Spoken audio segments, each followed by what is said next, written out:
당신은 부당하게 처형당하는 것입니다.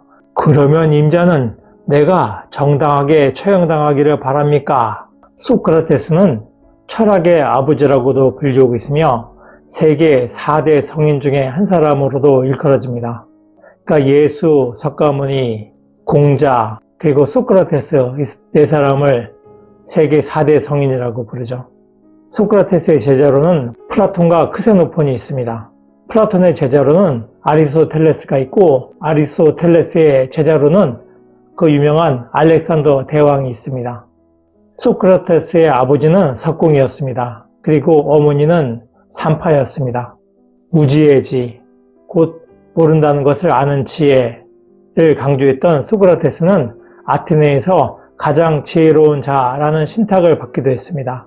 70이 넘도록 올바르게 살아가던 소크라테스는 아테네의 신을 모독했다는 제목과 아테네의 청년들을 타락시켰다는 제목으로 BC 399년에 재판에 해부되었습니다.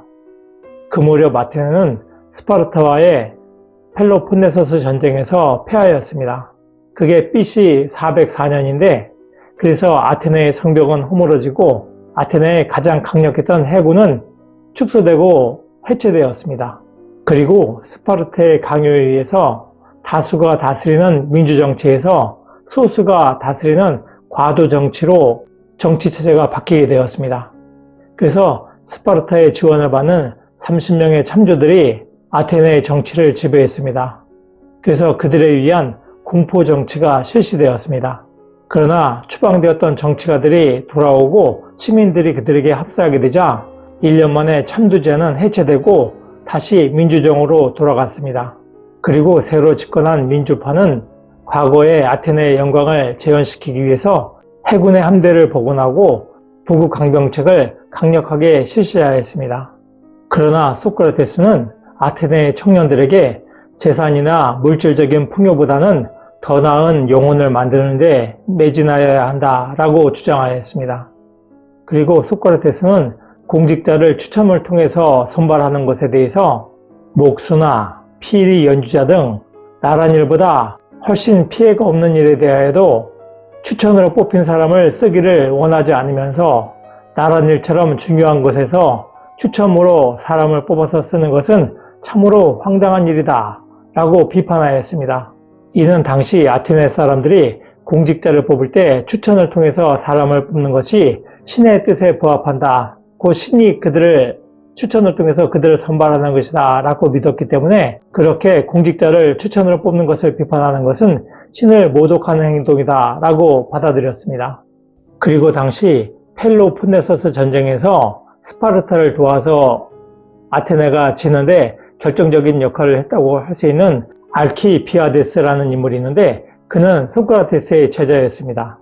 그는 펠로폰네소스 전쟁 당시에 시칠리아에 있던 시라쿠사를 공격하는데 총사령관을 맡았었습니다. 그가 시라쿠사를 공격하러 가게 됐는데 그 전날 밤에 신성모독행위가 발생했습니다. 당시 신성모독행위가 발생했는데 그 행위를 했던 인물이 알키비아데스라는 소문이 퍼졌습니다. 그래서 나중에 시칠리아 섬에 시라쿠사로 간 이후에 그를 소환하게 됐는데 그는 거기서 탈출해가지고 스파르타를 돕게 됩니다. 아테네군의 원정군 사령관이었던 알키비아데스가 스파르타를 돕게 되니까 아테네 본래 군함과 그의 동맹국들의 전함이 216척이나 전멸하게 되고 그 원정군이 거의 4만 명이 전멸을 하게 됩니다. 그래서 당시 아테네의 5년간의 수입에 해당하는 금액이 그 시칠리아 원정에서 사라지게 됩니다. 그를 통해서 아테네는 큰 타격을 받게 되고 이후에 그 타격에서 벗어나기가 어려웠습니다. 그는 스파르타에 넘어가서 기순했는데 나중에 스파르타의 왕비와 바람이 나가지고 거기서 또 자식을 낳게 되죠. 그리고 그것이 들켜가지고 나중에 페르시아로 도망을 쳤다가 나중에 아테네에 쿠데타가 일어났을 때 그때 다시 아테네로 복귀합니다. 그래서 공을 세우게 되는데 개인적으로는 굉장히 능력이 있었던 인물인데 그 행실에 있어서는 상당히 문제가 많았던 인물입니다. 그런 인물이 소크라테스의 제자였다는 것이 나중에 크게 문제가 됩니다. 그러니까 소크라테스 같은 경우에도 신성 모독 문제로 재판을 받게 되는데 그의 제자였던 알키비아데스가 신성 모독죄를 졌던 것이 큰 영향을 미치게 됩니다. 또한 펠로폰네소스 전쟁 이후에 아테네에 설치됐던 30명의 참주들의 리더였던 인물이 크리티아스라는 인물입니다. 크리티아스라는 인물이 참주의 지도자였는데 그는 수많은 아테네인들을 학살했습니다. 그리고 암살을 해가지고 아테네 사람들의 원성을 사게 됐는데 그도 또 소크라테스의 제자였던 것이죠. 알키비아데스나 크리티나스 같은 인물들이 아테네에게 큰 피해를 줬었기 때문에 그것이 소크라테스의 재판에도 영향을 주었다고 할 수 있습니다. 결국 소크라테스는 아테네의 신을 모독하고 아테네의 청년들을 타락시켰다라는 제목으로 재판을 받게 됩니다. 당시 재판은 추첨을 통해서 선발되었던 배심원들의 투표를 통해서 유죄와 무죄를 결정한 다음에 만약에 유죄가 나오게 되면은 고발했던 사람들에게 어떠한 형량이 적당한가를 묻고 피고에게도 어떠한 형량이 적당한가를 물어가지고 그들의 의견에 대해서 투표를 통해서 최종적으로 형량을 결정했습니다. 당시 유무죄 투표에서 유죄가 281표, 무죄가 220표가 나왔습니다. 그리고 고발인들은 소크라테스를 처형하라고 주장하였습니다. 한편 소크라테스는 올림픽 제전의 우승자는 사람들에게 일시적인 기쁨을 주지만 나는 사람들에게 진정한 행복을 주기 때문에 나는 오히려 프리타 네이온에서 식사 대접을 받는 것이 마땅하다고 생각합니다. 프리타 네이온은 최고 집정관이 직무를 보는 곳으로서 전쟁에서 승리한 개선 장군이나 올림픽 대회에 나가서 우승할 정도가 되어야지 식사 대접을 하는 그런 곳입니다. 그런데 그런 곳에서 자신은 식사 대접을 받아야 된다라고 주장했으니까 당시 배심원들이 참으로 황당하고 화가 났던 것입니다. 이러한 소크라테스의 주장에 대해서 배심원들은 크게 분노하게 되었습니다. 한편 소크라테스의 얘기를 들은 소크라테스의 친구인 크리톤과 제자인 플라톤은 깜짝 놀랐습니다. 그래서 급히 소크라테스의 말을 막으면서 벌금으로 30미나를 제시하게 되고 소크라테스도 그 벌금형을 받아들였습니다. 한편 이미 그때는 배심원들이 무척이나 화가 난 상태였죠.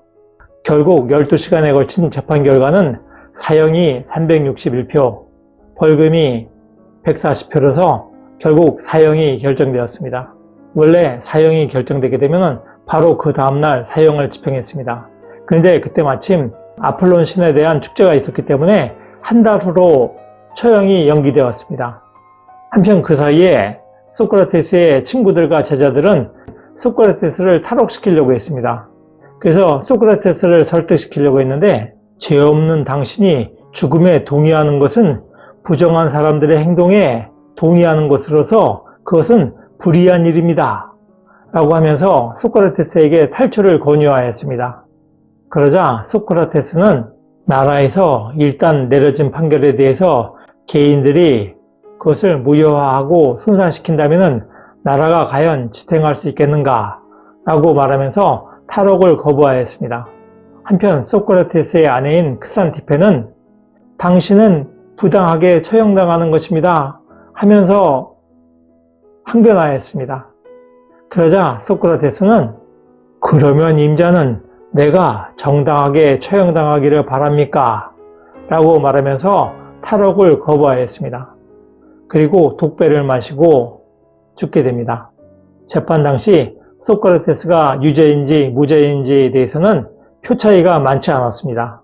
소크라테스가 배심원들에게 고분고분하게 행동하면서 겸손하게 얌전하게 행동했다면 아마도 재판 결과는 달리 나왔을 것입니다. 그리고 소크라테스가 탈옥에 동의하고 탈옥했다면 아마도 소크라테스는 천수를 누렸을 것입니다. 자신의 명을 다하면서 살 수 있었을 것입니다. 그러나 70을 넘긴 늙은 철학자 소크라테스는 자신이 믿는 정의, 자신이 믿는 철학을 위해서 기꺼이 목숨을 바칩니다. 그리고 그의 죽음 이후에 그의 철학은 플라톤을 통해서 널리 알려지게 됩니다. 한편 죽음마저도 초월했던 소크라테스의 마지막 말은 아스클레피오스에게 닭 한 마리의 빚이 있으니 갚아다오 라는 말이었습니다. 노력하는 여러분의 동반자, 동반TV입니다.